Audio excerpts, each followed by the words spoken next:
New at 6 o'clock, a mom calls 911 hoping to get her son some help. She says is suffering from a mental health crisis and threatening people in Gainesville and that neighborhood with knives.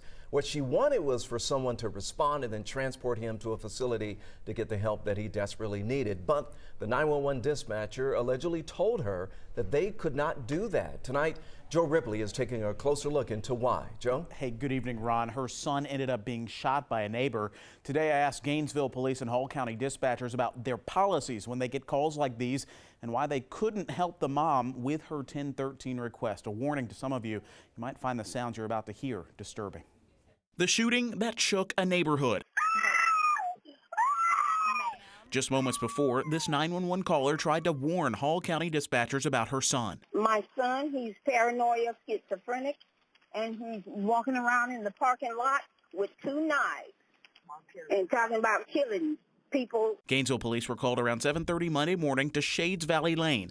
Neighbors reported the suspect was wielding knives, walking with his 8-year-old son, damaging cars and property, and asking people to kill him. Police say one resident shot the man after he chased 2 medics. The suspect survived and was in stable condition at the hospital at last check. I need a 1013.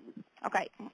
We don't do those. We can send somebody out to assist you. Okay. In a perfect world, right, we would want our licensed clinicians to always be on site. Anyone that is able to help de-escalate a situation. In the 911 call, you can hear the suspect's mother requesting a 1013. Licensed professional counselor Tammy Brown says it's a legal document that signs off on transportation to an emergency receiving facility so someone experiencing a mental health episode can get help. Anyone who poses an imminent danger to themselves or others is eligible, and 1013s must be completed by authorized licensed clinicians. Hall County 911 said it was not authorized to issue a 1013. Gainesville police say in this case, there wasn't time before the shooting to make sure the scene was safe and to send a licensed clinician.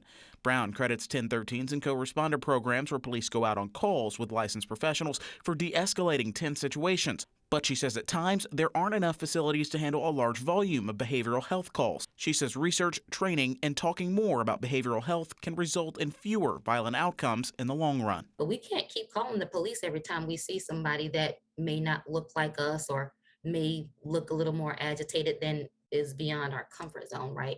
We have to get educated. Brown also suggests calling 988 as an option for behavioral health situations. Gainesville police say a clinician did respond to the hospital to help the suspect.